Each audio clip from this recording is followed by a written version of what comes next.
Kasi ako talaga, pro Duterte ako since 2016. Kung hindi nila itutuloy yan, lalala. Ang dami ng problema ng Pilipinas eh. Hello sir, good afternoon. Sir, aware po ba tayo sa impeachment trial issues? Yes, aware po ako. Oh. Lalo na nababalita rin sa social media. Pati sa balita, sa TV.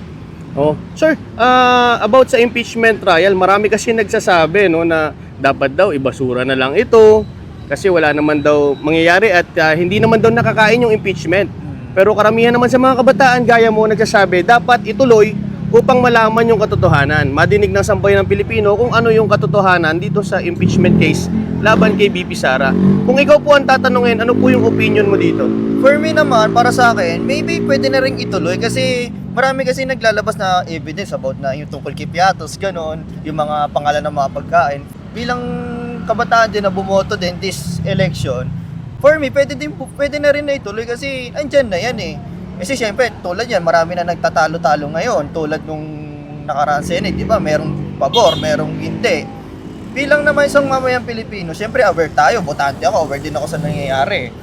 Ang kailangan dyan naman, pabor na din ako ituloy kasi para matapos na rin kasi kung hindi nila itutuloy yan, lalala. Ang dami ng problema ng Pilipinas eh. Tapos yung impeachment pa yung tinututukan nila. For me naman, ituloy nyo na yan kasi napakahirap din kasi lalo na balita ngayon, puro impeachment. Para sa akin, ituloy nyo na rin yan para malaman na rin talaga kung talaga merong kasalanan si BP Sara. Kasi ako talaga, pro Duterte ako since 2016. Ngayon, pabor naman din ako na sige, ituloy nyo na impeach trial kasi syempre, dyan natin malalaman kung talaga merong graph, meron mga talagang nakuwang pondo nung kay BP Sara, yung sabihin nila yung kay Piatos, may ginayan siguro na umpisa na yung impeach para ma-start na yung process. Kasi doon natin malalaman lahat kung talagang may kasalanan ng isang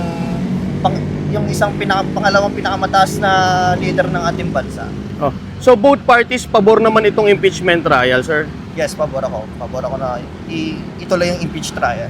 So base sa sinasabi mo, sir, no, walang dapat ikatakot si BP Sara kung wala namang dapat itago? Kasi kung talagang wala kang kasalanan or even di ka guilty, ilalaban mo. Agree ka sa impeach trial, sige, ilaban mo yan. For me, BP Sara, ilaban mo yan kung talagang wala kang kasalanan, kung wala ka talagang ginawang kababalagan sa pondo, sige, ituloy mo yan, ilaban mo yan. Kasi kami nanonood kami lahat sa inyo. Sir, about naman dito kay Senator Cheese, nababato siya ng batikos ngayon kasi sinasabi nga na siya yung nagpapaikot-ikot nitong usapin ng impeachment dahil daw pinasa na ng Congress sa kanya. Ano po masasabi mo kay Senator Cheese Escudero? Kay Senator Cheese Escudero, baka siguro parang feel ko kasi nakikita ko sa kanya parang di naman sa parang pinoprotektahan niya na lang ganon or maybe parang college siya ni BP Sara. So means may takot or takot mawala ng boto, gano'n? Pwede din. Kasi yung base sa nakarang eleksyon kasi ang nakapasok kasi puro pro Duterte eh. Tulad niya si Senador Bongo, si Senador Bato. Ayun ang sigurong boto na inisip niya. Panawagan po sa Senado. Umpisahan na lang po para matapos na rin po yung problema. Para sa akin, umpisahan na lang. So yun, sir, maraming salamat po at isa ka sa boses ng kabataan. Maraming salamat.